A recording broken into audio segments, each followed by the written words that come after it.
హైదరాబాద్లోని premium properties ని develop చేస్తున్న మన రాధే గ్రూప్ ఇప్పుడు ఫ్రిస్కో డలాస్ కి వచ్చింది. ఈ నెంబర్లకు సంప్రదించండి.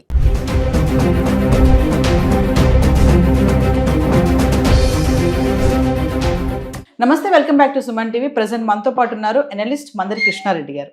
నమస్తే సార్. నమస్తే అమ్మా. సార్, ట్రంప్ తీసుకున్న H1B వీసా ఆ ఫీజు ఏదైతే ఉందో మరి $1,00,000 అంటే సుమారు 88 లక్షలు, మరి ఇదే గనక ఇంప్లిమెంట్ అవుతే గనక మరి భవిష్యత్తులో కానీ ఎలాంటి సమస్యలు ఉంటాయి, కలిగే నష్టాలు ఏమన్నా ఉన్నాయంటే ఒకసారి వాటి గురించి.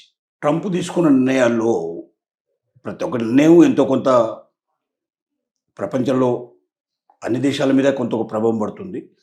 భారతదేశం మీద ఎక్కువ ప్రభావం పడుతుంది. కారణం ఏంటంటే ప్రపంచ దేశాలన్నిటికన్నా భారతదేశం నుంచి వెళ్ళేటువంటి విద్యార్థుల సంఖ్య కానీ H1B వీసాకు సంబంధించినటువంటి అక్కడ లబ్ధిదారులు కానీ ఎక్కువ. ఎంత ఎక్కువ అంటే H1B వీసాలు మనం తీసుకున్నట్టయితే మొత్తం ప్రతి సంవత్సరం 75 నుంచి 85 వేల ఉద్యోగాలు H1B వీసాలో కూడా రిలీజ్ చేస్తారు. వాళ్ళు లాటరీలోనే తీస్తారు. వాళ్ళు ఇవి లాటరీలో తీసినా కూడా అత్యధికంగా అప్లై చేసేటువంటి వాళ్ళు భారతీయులు ఉంటారు. కాబట్టి 71% ఉద్యోగాలు మన వాళ్ళకు వస్తున్నాయి. అంటే 71% ఉద్యోగులు ఇప్పుడు H1B వీసా కింద వెళ్ళిన వాళ్ళలో భారతీయులే ఉన్నారు. నెక్స్ట్ చైనా 11% మాత్రమే. అంటే 71 మనకు 11 తీసుకున్నట్టయితే 82-83% మొత్తం దాదాపు తీస్తే ఇంకా 17 మంది మొత్తం ప్రపంచంలో ఉన్న అన్ని దేశాల నుంచి వచ్చేటువంటి వాళ్ళ సంఖ్య. ఇప్పుడు ట్రంప్ తీసుకున్న నిర్ణయం మార్చుకున్నాడు కాబట్టి, నిర్ణయంలో కొన్ని మార్పులు జరిగాయి కాబట్టి ఇప్పుడు కొంత సేఫ్గా ఉండే పరిస్థితి ఏర్పడింది. కానీ మొదట ట్రంప్ చెప్పిన విధానం ప్రకారంగా ఆలోచిస్తే, లేదా ట్రంప్ చెప్పాడని అక్కడ అమెరికా నుంచి వచ్చిన వార్తల్ని ఆధారంగా చేసుకొని సోషల్ మీడియాలో వచ్చినట్టు అన్ని వార్తలు మనం క్రోడీకరిస్తే పెద్ద బాంబు, అది భయంకరమైన బాంబు. అది దానివల్ల భారతదేశంలో ఉండేటువంటి H1B వీసాదారులకి కాదు, పేరు మోసిన కంపెనీలకు కూడా, కంపెనీలకు ఎంత దెబ్బ అంటే అంత దెబ్బ. ఎందుకంటే బయట నుంచి ఎవరిని కూడా ఇక ఉద్యోగుల్ని తీసుకోగలిగే పరిస్థితి అమెరికాకి ఉన్న కంపెనీలకి, ముఖ్యంగా టెక్ కంపెనీలన్నిటికీ ఇక అవకాశం లేదు. అలా అవకాశం లేనప్పుడు ఓకే, అమెరికాలో ఉండేటువంటి వాళ్ళనే తీసుకొని వాళ్ళు ఆ ఉద్యోగాలు చేయించుకోవాలంటే అమెరికాలో అంత టెక్నాలజీ తెలిసిన వాళ్ళు కానీ, అంత క్వాలిఫైడ్ పర్సన్స్ కానీ, అంత అనుభవం ఉన్న వాళ్ళు కానీ ప్రజెంట్గా లేరు. అంటే వాళ్ళని తయారు చేసుకొని ఇప్పుడు పనికొచ్చేట్టుగా, ఇప్పుడు చేస్తున్న పనికి విధానంగా పని చేసుకునేట్టు తయారు చేసుకోవాలంటే కనీసం వాళ్ళకి ఇంకా 2 సంవత్సరాల నుంచి 3 సంవత్సరాల టైం తీసుకుంటుంది. ఈ 2-3 సంవత్సరాల్లో వాళ్ళని ఈ రకంగా మలుచుకొని వాళ్ళకి కావాల్సినటువంటి శక్తిని వాళ్ళకి వచ్చేట్టుగా చేసుకొని ఆ రకంగా ఐటీ కంపెనీలు నియమించుకోవాలంటే ఈ 2-3 ఏళ్ల కాలం లోపల కంపెనీ పడిపోయిందంటే మళ్ళీ లేచే అవకాశం ఉండదు. సో కొన్ని కంపెనీలకు అదృష్టానికే ఒక రకంగా ఇది ఒక క్వశ్చన్ మార్క్ లాగా వచ్చిన పరిస్థితి.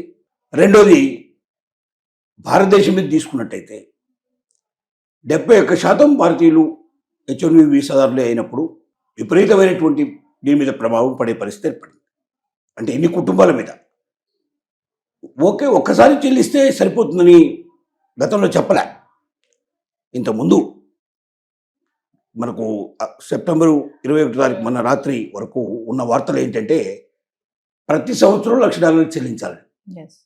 అసలు వెళ్తున్నదే డబ్బుల కోసం.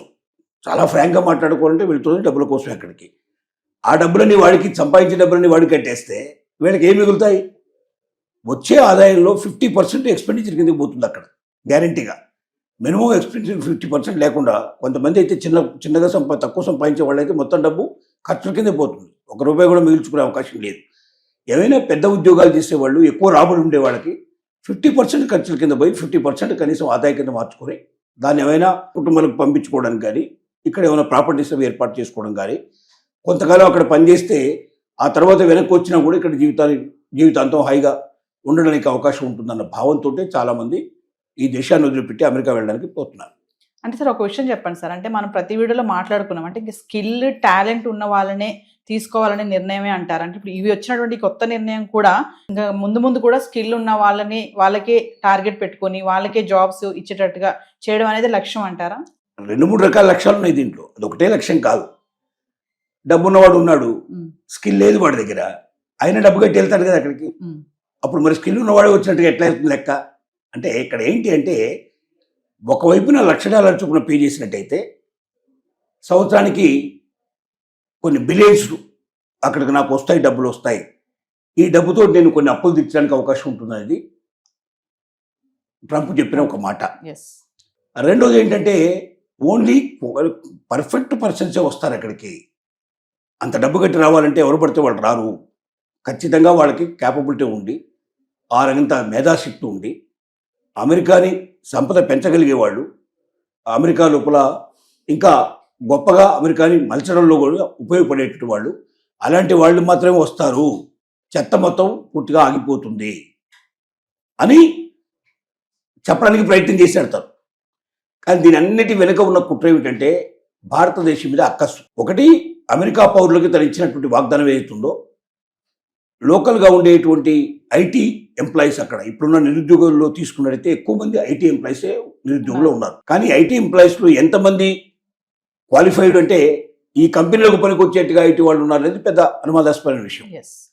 కానీ తను చేస్తున్న మాట ఏంటంటే మీకు అందరికి ఉద్యోగాలు దొరికేట్టు చేస్తాను అంటే ఏంటి, ఇప్పుడున్నటువంటి వేరే ఉద్యోగాలు వేరే దేశం నుంచి వచ్చిన వాళ్ళందరినీ పంపిస్తే ఆ ఉద్యోగాలన్నీ మీకే దొరుకుతాయి అనే వాదన తది. పోనీ ఆ ఉన్న వాళ్ళని ఎందుకు తీసుకోవట్లేదు అక్కడ ఉన్న కంపెనీలు అంటే, ఒకటి అంత నాలెడ్జ్ వాళ్ళకు లేదు, రెండోది వాళ్ళు ఓన్లీ లిమిటెడ్ అవర్స్ మాత్రమే పనిచేస్తారు, ఎక్స్ట్రా అవర్స్ పనిచేయరు వాళ్ళు, రెండోది చాలా తలబిరుసుగా ఉంటారు, నాలుగోది ఏంటి జీతం 4 నుంచి 5 రెట్లు ఎక్కువ ఇవ్వాలి. ఇప్పుడు మన ఇండియా నుంచి వెళ్ళిన వాళ్ళకి సపోజ్ వాడికి ఒక $25,000 ఇచ్చారనుకున్నాం, వాడికి $1 lakh ఇవ్వాలి. అంటే 4 రెట్లు ఎక్కువ ఇవ్వాలి, 4 రెట్ల పని ఎక్కువ ఇవ్వాలి, 4 రెట్ల డబ్బు ఎక్కువ ఇవ్వాలి. పని మాత్రం 10 గంటలు అవసరమైతే ఎక్కువ గంటలు పనిచేయరు వాళ్ళు. తర్వాత తలబిరుసుగా ఉంటారు, ఒబీడియంట్గా ఉండరు. వాళ్ళ వల్ల వాళ్ళు అనుకున్నటువంటి ఫలితాలు సాధించకపోవడం వల్ల కంపెనీలు లాభాల్లో రావడం లేదు, కంపెనీలు నష్టపరితమైన పరిస్థితి ఏర్పడుతుంది. కాబట్టి ఎక్కువగా విదేశాల్లో ఉండేటువంటి వాళ్ళు తీసుకొని అక్కడ చేస్తున్నారు. అందుకే సీఈఓలుగా కూడా ఇవాళ మన దేశం నుంచి వెళ్ళిన వాళ్ళు చాలా మంది ఇవాళ పెద్ద పెద్ద కంపెనీలకి సీఈఓలుగా ఉన్నారు. అంటే ఒక ఎంప్లాయీ స్థానంలో వెళ్ళిన వ్యక్తులు సీఈఓగా రాణించగలిగే పరిస్థితి ఏర్పడింది అంటే అంత క్యాపబిలిటీ, అంత శక్తి సామర్థ్యాలు మన వాళ్ళకు ఉన్నాయని దీన్ని బట్టి మనకు అర్థమవుతుంది. సో ఏదేమైనప్పటికీ ట్రంప్ గతంలో తీసుకున్న నిర్ణయాలకి నిన్న కొంచెం దిగొచ్చి బహుశా ఐటీ కంపెనీలకు ఒత్తిడి కావచ్చు, లేకపోతే ఇతర దేశాల నుంచి అతనికి తెచ్చిన థ్రెట్ కావచ్చు, ఏది ఏమైనప్పటికీ ట్రంప్ లొంగిపోయి చివరికి ఏం చెప్పాడంటే $1,00,000 ప్రతి సంవత్సరం కట్టాల్సిన అవసరం లేదు, నెంబర్ 1. నెంబర్ 2 ఏమిటి, ఇప్పటిదాకా ఎవరైతే అప్లై చేసుకున్నారో వాళ్ళు ఎవరు కూడా ఎక్స్ట్రా $1 పే చేయాల్సిన అవసరం లేదు, $1,00,000 పే చేయాల్సిన అవసరం లేదు. గతంలో ఏదైతే ఫీజులు ఉన్నాయో అదే ప్రకారం పే చేయొచ్చు. నెక్స్ట్ ఇయర్ నుంచి మాత్రమే ఇది అమల్లోకి వస్తుంది. ఫ్రెష్గా అప్లై చేసుకున్న వాళ్ళు నెక్స్ట్ ఇయర్ నుంచి వచ్చే వాళ్ళకి మాత్రం ఇది అప్లై అవుతుంది తప్ప గతంలో ఉన్న వాళ్ళకు రాదు. $1,00,000 పే చేస్తే జీవితానికి సంబంధించింది అది. అంటే జీవితం మొత్తంలో మళ్ళీ ఎప్పుడైనా సరే అక్కడికి ఎన్నిసార్లు అయినా ఉద్యోగాలు చేసుకోవచ్చు, ఎన్ని ఉద్యోగాలైనా మారచ్చు, ఎన్నిసార్లు H-1B వీసాని కంటిన్యూ చేసుకోవడానికి అవకాశం ఉంటుంది. ఎన్ని కంపెనీలకు మారినా, ఎక్కడికి మారినా, ఎన్నేళ్ళు వాళ్ళు అక్కడ ఉన్నా కూడా మళ్ళీ $1 పే చేయాల్సి వస్తుంది. ఇది జీవితానికి సరిపెట్టి మొత్తం జీవితకాలానికి సరిపోయేటువంటిది. $1,00,000 అనేది మార్చిన వైనం. ఇవి అయిన తర్వాత కాస్త ఊపిరి పీల్చుకున్నారు అందరూ కూడా. రెండోది, ఇంతకుముందు ఏమన్నారంటే అమెరికా నుంచి బయటికి వెళితే కూడా వాళ్ళు మళ్ళీ తిరిగి ఇండియాలోకి రావాలంటే పాత వాళ్ళు ఎవరైనా ఉంటే వాళ్ళంతా మళ్ళీ $1,00,000 చొప్పున పే చేసుకుంటూ రావాల్సిందే. అంటే ఈ దేశం వాళ్ళు కంపెనీ పని మీద బయటికి పంపించినా లేక వీళ్ళు వాడి సొంత పని మీద బయటకు వచ్చినా $1,00,000 పే చేసి లోపలికి వెళ్ళాల్సిన పరిస్థితి ఏర్పడింది. ఆ అర్థంతో సరిపోతుంది. ప్రతి సంవత్సరం మళ్ళీ $1,00,000 పే చేయాల్సిన పరిస్థితిలో ఉండేవాళ్ళు. ఇలాంటి పరిస్థితులన్నిటికీ దూరంగా ఇవాళ కాస్త రిలీఫ్గా అయిపోయి ప్రతి ఒక్కరు ఊపిరి పీల్చుకునే పరిస్థితి ఏర్పడింది. ఇక నుంచి అమెరికాకు ఎవరైతే H-1B వీసా మీద వెళ్తున్నారో వాళ్ళు $1,00,000 ఇక్కడ నుంచి భవిష్యత్తులో పే చేయాలి తప్ప ఇప్పటిదాకా పే చేయాల్సిన అవసరం లేదు. అంటే దీనివల్ల ఏమవుతుందంటే ఓన్లీ శక్తి సామర్థ్యాలు ఉండేవాళ్ళు మాత్రమే కంపెనీలు తీసుకుంటాయి. ఆ $1,00,000 కంపెనీ పే చేసి తీసుకోగలిగే కేపబిలిటీ వాళ్ళకు ఉండాలి. అంటే ఇక్కడ నుంచి మాత్రం భవిష్యత్తులో H-1B వీసాదారులుగా వెళ్ళేవాళ్ళు ఒక శక్తి సామర్థ్యాలు ఉండేవాళ్ళు వెళతారు తప్ప మామూలు వాళ్ళు వెళ్ళరు. సొంతంగా కట్టుకోవడానికి ప్రయత్నం చేసినా, కంపెనీ వాళ్ళు కట్టించినా అంత శక్తి ఉంటే తప్ప అక్కడికి పోవడానికి అవకాశం లేదు. కాబట్టి క్యాపబిలిటీ ఉండేవాళ్ళు మాత్రం అమెరికాకు వెళ్ళే అవకాశాలు ఉన్నాయి తప్ప కాపబిలిటీ లేని వాళ్ళు అమెరికాకు వెళ్ళేవాళ్ళు తగ్గిపోతారు, బాగా తగ్గిపోతారు. వాళ్ళు ఈ దేశంలోనే వెతుక్కుంటారు, ఈ దేశంలోనే వాళ్ళు స్టార్టప్ కంపెనీలు మొదలు పెడతారు. తద్వారా ఇక్కడ ఉన్న వాళ్ళకు ఉద్యోగ అవకాశాలు ఎక్కువ మెరుగుపడతాయి. ఇక్కడ భారతదేశ సంపద పెరగడానికి అవకాశం ఏర్పడుతుంది. Thank you sir.